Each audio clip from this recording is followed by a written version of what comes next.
boy who cried wolf by telling his team that he tested positive for COVID.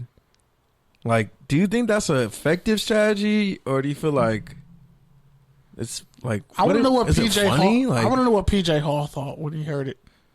Was he like, good? I'm pretty sure he didn't get the memo because he got cut, traded, and then the trade was voided. Cut, then and then traded, cut again. Then voided because he failed a physical. Yeah. I just feel bad for him because he was never really a fit for the team when they brought him in. He could be good somewhere else, but he's just strong and fast and explosive. Like, I think he'd be good in New England. Bengals. I think he'd be good with Bengals. I think he'd be good with a team that Bengals. would use him as a two gapper, someone to like really be an anchor. Versus like I know he's like a little bit more compact, and people want him to be like a Geno Atkins, an upfield Geno Atkins, but which he can be. Just have him shoot gaps. He doesn't have that same get off, and he doesn't have that same hands. He doesn't have the same hands, and I think they thought he would develop it, but he got by a lot. A freakish athlete on lower athleticism in college with his pure strength and speed, explosiveness. Yeah, really. So now that he's in the NFL, it's much harder. He'll probably go to Dallas. He probably should have moved to guard, honestly. He probably would have been a great guard. What did you just say? A great guard. Offensive guard. Yeah. He's like a dude who's like sub 6'2". Should be an offensive guard. There's 6'2" guards. And he was There's 6'2" guards. An FCS All-American. And he runs like a sub 540. And he put up like a shit ton of bench press reps. And he's compact. He would blow people up. You realize, if you are transitioning from guard or D-tackle to guard at the NFL, it's probably not going to work. Yeah, shout out to J.R. Sweezy's Khalil McKenzie. J.R. Sweezy's the only one you can kind of say it worked, and it didn't really work. Yeah, I mean, I agree with you, but Brandon Smith, it shockingly worked. But he did that transition in college at Auburn. So like it happens a lot, but like you said, it usually never works. Out. It's like getting a track or guy. Moving a running back to corner. Shout out to Tywan Jones. Shout out to all the college coaches who moved really fast running backs to corner because you recruited them and then realized, oh, we have no place for you on this team in this offense. Shout out to like the past 10 years of USC running backs who were fast as shit and only went to USC. Probably led it in track, but never got no burn in football. Desmond Reed, Herschel Dennis. Who else am I missing? Dominic Davis. I think he's still there. He's a corner. Shout out to Brian Balcom. He was supposed to be like the king of West Torrance, and he just kept tearing his ACL. And he played running back and then switched to corner. Yeah, shout out to all the running backs who get hurt and then have to play corner.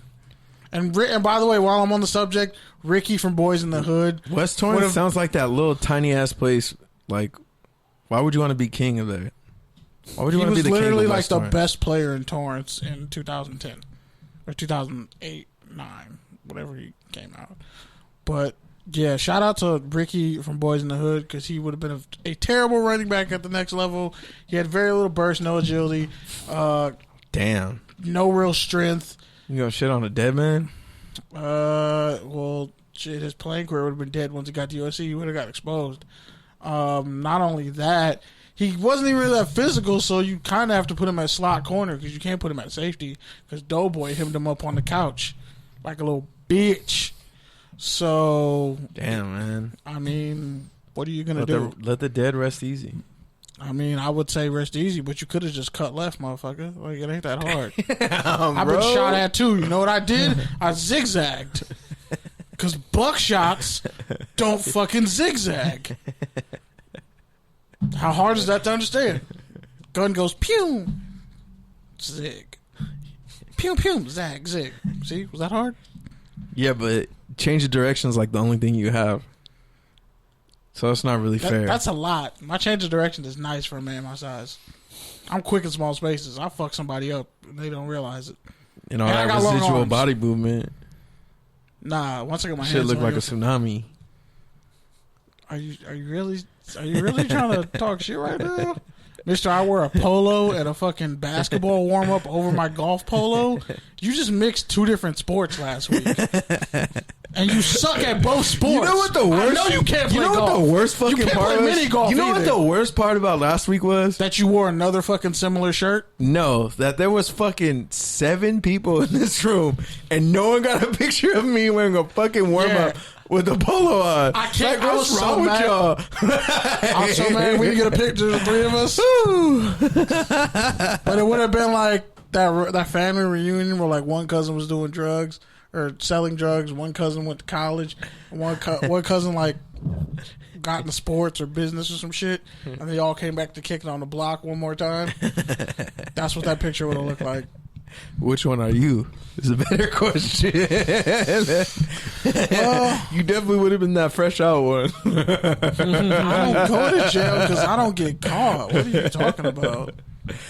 All right, man. So you can only fail at something if you get caught failing at it. So, should we move to Take or Tangent, or do you want to do college football? I think we should do some college football. So, go for it. Hit that bell. Oh, yeah, while I'm at it, you really wore pretty much the same kind of shirt without the polo. Not really. Without the polo. It's a hoodie. I mean, it's a crew neck. Without the sweater. Without the polo. It's a sweater. You took our advice and took the polo. Shout out to the off. Sports Letter. One of the other daily sports newsletters. Are you getting paid to say their name on the air? No, but they sent me a sweater. They sent you a sweater. That's a rehash. That's fair. What size? When did they send you said sweater? Last week. That's pretty quick. And I was going to wear it, but pretty then ironic. I wore my Clipper. Pretty ironic that they My sent it Clipper to you last NASCAR week. suit. I wore my Clipper NASCAR I'm just suit. saying, instead. anybody want to? That might be a conflict. I don't know. It just sounds pretty quick to me that came together so smoothly that they sent it to you like that. Whatever. I like free shit. I read their newsletter. It's alright. It's cool. I fuck with it. It's worth the read. It's quick. It's a quick 5-minute read. But you know what newsletter I'm pretty sure is better? Yours. Damn, man couldn't even big up his own newsletter. I had to do it for him. westcoastsports.substack.com. You can go and subscribe. There you go. See? Was that hard? Big your shit up. I was like, we're almost an hour in. But I'm a weekly newsletter. I don't compete with them. You're a newsletter. I'm a weekly. Doesn't matter. I'm an alternative voice. But you still come out every week. They come out every day. And? It's different. They're like a news spot. They're like a news thing. I'm more of like a cultural trade. That's fine. But you're still in the marketplace. Jason. I'm just saying, yeah, you're not going to win the New York Marathon, but you did run a marathon. That's like saying we compete with PTI. Technically, they're not a podcast. They have a PTI podcast. It's really just a rehash of the same show. In some cases. Still a podcast. No, it's not. It's not. It's on all the podcast That's an industry platforms. trick. That's an industry trick. That's like saying the Breakfast Club is a podcast. No, they're not. They're a radio show. Well, they were basically a podcast before a podcast was a podcast. That was more Joe Rogan. Yeah, no, actually. The Breakfast Club, they were so dope for radio that you couldn't believe they were radio. But they were definitely they had that podcast touch. I'll give you that. But they're pretty much now getting Best Podcast Awards, and they're definitely not a podcast. It's kind of a fucked up industry trick, but hey, it is what it is. But speaking of fucked up industry tricks, college football. So, the Pac-12, some players from pretty much almost every team except USC, except the corner from USC, added his name, Chase Williams, I want to say. He added his name to the list. But pretty much they came out with a huge list of demands that they want from their coaches, administrators, as far as funds allocated to making sure that these players are taken care of during COVID. A lot of college athletes are already opting out. Like some of the best players in college football already came out and said, Caleb Farley, there we go, the quarterback out of Virginia Tech. He was first last week, and he later came out and said, people were going down to Virginia Beach and partying and doing all this and that, and then coming back and no one was social distancing, and there was 100 people out there. He lost a parent already, so he only has his dad. So he was like, okay, I gotta, do what's best for my family, and he decided to, declare for the draft first. Now you have Makai or Micah? I want to say Makai. You would know more than I do. Makai Parsons, Penn State All-World linebacker, All-American. Is pretty much considered the best linebacker in the 2021 draft. He announced he's gonna skip this season and prepare for the NFL draft. Rashad Bateman, Big Ten Receiver of the Year. Big Ten Receiver of the Year out of Minnesota. He's declaring for the draft. It's going to be another deep wide receiver class.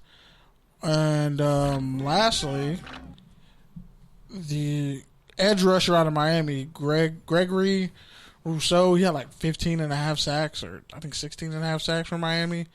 No, 15 and a half sacks, and he had 15 and a half sacks in 14 career games. I think he's like a redshirt sophomore. And he's like 6'7", 254, perfect size for the league. Was considered to be like the top edge rusher in the draft, and he's not going to play this year either at Miami. And a bunch of other players have opted out. Some names you might know, some names you're not going to know. They've all kind of opted out. But a lot of the players, especially in the Pac-12, what they said was they want their scholarships to be honored if they're going to opt out because of COVID. Now, what the fuck? I'm agreeing with you. I wasn't expecting a Lil Jon drop. Well, aren't some of these schools actually honoring their... Some of them are. Some of them. But yeah, it's kind of messed up because, like Washington State, for example, Nick Rolovic, I think that's how you say it. I always get people who have that, like the itch at the end of their name, I always mispronounce it. Rolovic, I don't know. Either way, so he's the Washington State head coach. He hasn't even coached the game there yet. He was at Hawaii for the past 4 years. And in his case, I don't know what the fuck is going on out there. All right, so we're playing through it. This reminds me of like a month and a half ago when some shit happened outside. You're the one making all that fucking Ricky bad energy. So you telling me it's my fault? Like we ain't in PV, man. Like we ain't in PV. I don't know what's going outside. I'm just saying, so it's my fault. In the distance, you can hear a baby getting the shit squeezed out of him. Yeah, I don't know for no reason. She really squeezed the shit out that baby. Like CPS really should have came through just for that. That was ridiculous. I was like, the baby was chilling, and all you hear is ah! I was like, damn, this bitch left scratch marks in his spine. Like, what is wrong with you? Like, you are a bad mother all the way around. Like, you showed favoritism to Ricky. You never gave a shit about Doughboy. This kid, you just maimed him and he can't even talk yet. Like, fuck. Anyway. So, yeah. Three of the best players in college football not going to play. And the Pac-12, they signed their names, a lot of them. Oregon's best corner. We got more on the Pac-12 coming soon. Yeah. And the issue with that whole thing is they're saying, they want these demands to happen. They want schools to seriously take this, not lightly at all, because they're, all the Pac-12 is like, okay, we're going to play a conference. The schedule dropped, and there's a bunch of players who want to play. Like, they've come out and said on Twitter, like, we support players who don't want to play because of COVID, but I'm trying to get out of college and go to the league. But other people are like, well, there's not going to be a league if you get COVID and die. Or if you get COVID and give it to somebody else. You think, like, when they're doing the NFL draft, that they're not going to look at your medical history and see that, oh, you have a weakened immune system? Might not be worth it to take you because you're a medical red flag. Because how many guys have we seen be medical red flags and not even get drafted? It's happened a handful of times. So when it comes to this Pac-12 situation, the Big Ten even came out. There was an article in the Players Tribune. That's where you can find the Pac-12 one and the Big Ten, which their symbols like stupid.